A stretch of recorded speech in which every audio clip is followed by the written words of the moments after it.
All right, so thanks so much for taking the time to be on the Friends with Wheels podcast. And first off, I want to start off by asking how you started in the work that you do today, and we can go from there. Yeah, so I have not always been a recreational therapist, and many recreational therapists that you'll find have not always been because we found it later in our careers. So I actually started off as a physical therapist assistant, and I've been doing that for about 16 years. And my dad was a quadriplegic, and that kind of what led me into wanting to be a part of like healthcare. And my dad ended up getting really sick when I was in school, and because I had gone back to actually go to become a full blown PT, and family is really important to me. So I kind of stepped back and said, what do I need to do here? And I started looking at my university of what was available, and I found recreational therapy, and it really seemed to I always call fill the bucket, but it really seemed to kind of just fill everything that I felt like was missing in my career. And when I started the program, it solidified that for me. And so I then became a recreational therapist and and then I started my own practice. And so I'm still pretty new into my practice, but it's really exciting space for me because I just want to help people feel better, do better in their day-to-day lives. Hmm. So what do you guys do at RTX yourself? What's that all about? Oh, so this is my favorite. So a lot of people don't know the name is retreat yourself. So TX in the medical Okay. world is treat or treatment. No, you're fine. That's totally okay. I've gotten some really great ones like T-Rex yourself, retext yourself. So it's good. And then the R and the T represents recreational therapy. And so that's why I was like, retreat yourself. And then what I do is I host retreats, and I host these retreats and I do senses activation in nature to help people combat depression, anxiety, burnout, just that overwhelming feeling of life, new transitions in life. And so I help everyone kind of come back into themselves and their bodies through nature and senses activation. Hmm. What are some of the activities that you guys do to sort of um like help people combat things like depression, all the and other factors? So I take each of the senses. So you have touch, hearing, sight, smell, taste. And then when I was in my master's and I was doing research on attention restoration theory and forest bathing, I came across several articles that talked about monks who could activate like 145 senses. Um, that to me is still way beyond what I can do, but there were two senses that they did discuss that I was very well versed with, one of them being proprioceptive sense and the other one being imaginary sense. And so what we do is we take each of those senses and we isolate them. And so I'll either deprive other senses to enhance a sense. And the activities are really based on the group that I'm working with. So if I have a group that really has a lot of, because we do an assessment before your retreat. So I kind of can see like where your depressive markers are, anxiety, where your strengths are. And what we do is if I have a group that has more depressive markers, then I choose specific activities that are going to heighten and kind of wake up your central nervous system and allow you to feel more. And if I have a group that has a lot of like stress, burnout, or a lot of anxiety, I'm actually going to do activities that will help you to focus more on your sense and bring you down versus being up really high in like outside of your body feelings. And so some examples of things that we might do are guided meditations. We do sit spot. So it means we find a spot in nature, we sit, and then I will cue you into which sense I want you to activate and which sense I want you to focus on. And then we will oftentimes follow that up with mindfulness journaling. I always have a private chef at my events because we also talk about how nutrition plays a big role in mental health and our bodies. And so we want to make sure that we are taking care of ourselves, not just by doing certain activities, but by also feeling and feeding our bodies appropriately. That's nice. So, like, given that we talked about some of the activities that you do, what are some of the processes that you use to help people, who are going through those transitions, I guess, in nature, because being in nature has a lot of its benefits. So how do you sort of help uh people with that, I guess? Yeah, so in the research and everything that I have been educating myself on and becoming the expert in my field is that nature alone is healing. So there is more um, oxygen. It is a less stimulating environment, even though there's lots of things that are happening. It's a much calmer and there's more patterns to it. And so our brain recognizes those patterns as really calm. So just being in nature is healing. Then what we do is we put purpose behind it. We put intention behind it. And we don't call what we do activities, we call it invitations because nature invites us in. And then I'm cueing participants into the invitation. I invite you to look at the horizon and I invite you to notice the shadows through the trees, how the light is coming through the different shades of green across the horizon, because there's a huge variant of those. And it really brings people out of that space of like, oh, it's green. And instead you're like, oh, look at there's light green, dark green, there's this lime green where the light hits this. And so for me, it is about bringing and using science and attention restoration to help calm the mind and allow people to experience more and more wholeheartedly. hmm what was the place that you've sort of went with when when working, like at RETX yourself, what was that sort of place that you guys visited that then encapsulated all those different parts of nature? Not just being green, but also being specific types of green. Was there like a moment somewhere in like did you guys go to like somewhere that encapsulates nature? What was your recent sort of memory with that, I guess? Yeah, okay. So if I'm understanding the question is I've always loved nature. I've always felt better after prolonged exposure to nature. And then one of the things that I listened to as a podcast was called The 3 Day Effect, and Florence Williams ran that. And she was this big inspiration of kind of demonstrating how just 3 days of immersive programming in nature actually changes the dynamic in the brain. It changes neural pathways in the brain and brings you from fight or flight into that nice sense of calm. And so that kind of kickstarted like, I want to do something with this. And then I experienced some pretty big losses over the course of 1 year. And I started to get into meditation, specifically guided meditation. And I did this one called Ideal Future. And I got so into this meditation that I was able to see and feel what retreat yourself was. Um, and so that then turned into me going back for my master's, doing the research. And then it originally was going to be a hiking program. And then it became a program about actually sitting still and being with yourself. Um, so that then led to I have been doing lots of networking and finding different green spaces that not only has like trees and bushes, but I look for water features like brooks, rivers, oceans, lakes. And I have been very blessed. My first two retreats I hosted on Long Island, Maine, and that was we were on an island, so surrounded by water. We would go inland of the island and we would sit in the woods together.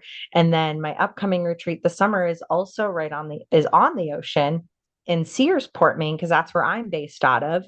And it's always what everything that I'm looking for is I'm looking that it has all natural components, that if I can walk out the door, you instantly feel like you're in nature. And that's kind of how I came to do what I do. hmm What have other people, who've done restorative therapy with you said about their experience? Well, my very first group was a group that I did via invitation. And my one person who I invited, they basically said, I'm coming to support you, but I'm not really planning on getting anything out of it. I don't feel like I need this. And I was like, okay, but thanks for helping. And by the end of it, this person said to me, I didn't know I needed this. I feel so much better, and I didn't know that I felt bad. And it was really about bringing awareness to them in their bodies. It's about bringing awareness to them. They didn't know that they were feeling pain in certain parts of their body because we become so numb to that. And so that was a really profound experience. I've also had somebody from the other retreats say that they didn't know that they didn't have the capacity to create a smell memory. And a lot of us are able to smell a smell, and whether good or bad, have a memory associated with it. And so they came away from it and said, I now want to create smell memories, and I feel so much better just by participating with your program. Mm-hmm. What have you learned in doing this kind of work? Was it sort of like a sort of like an what's the word I'm looking for? Kind of like an out of body experience. Let me break that down. So like, was it sort of, you know how you're like going on trips and like you're trying to escape the work, sort of the work um life mantra, you're trying to escape your usual routine. Was that Right. was that sort of the experience for you, or like what was that like? Are you talking specifically about my like meditation that kind of led to this space? Um, eg- what no, what I'm saying is like, like in doing this work, did it serve as like sort of was it something that you could relate to like in your own experience, with like um having to do something that is sort of like an escape or like going on a vacation sort of um Yeah.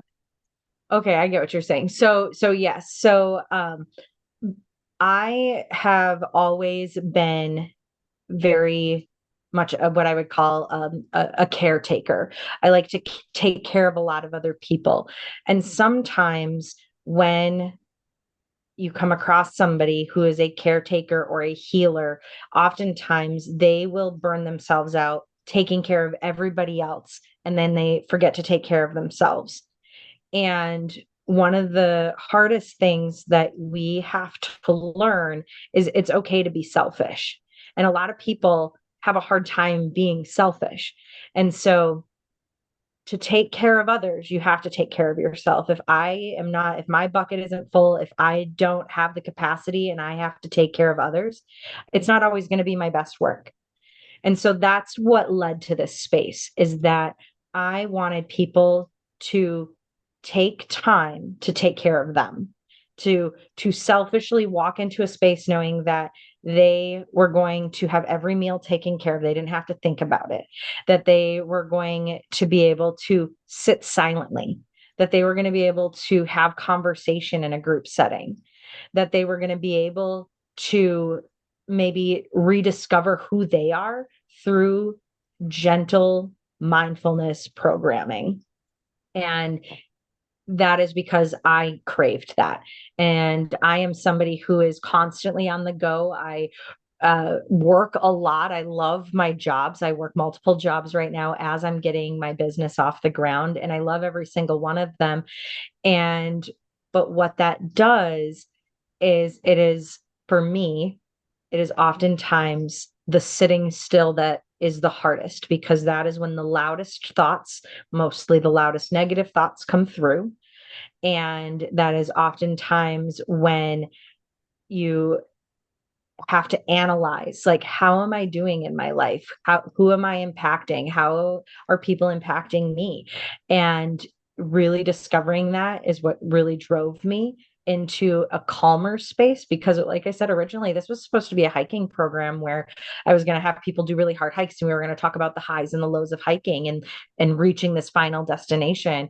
But life in itself is not a there's not a final destination. We're No. constantly on a journey, and and pivoting and changing direction. And this was that moment of like, I get to sit still with the journey I've been on, and to respect how much work you've put into your space and honoring that.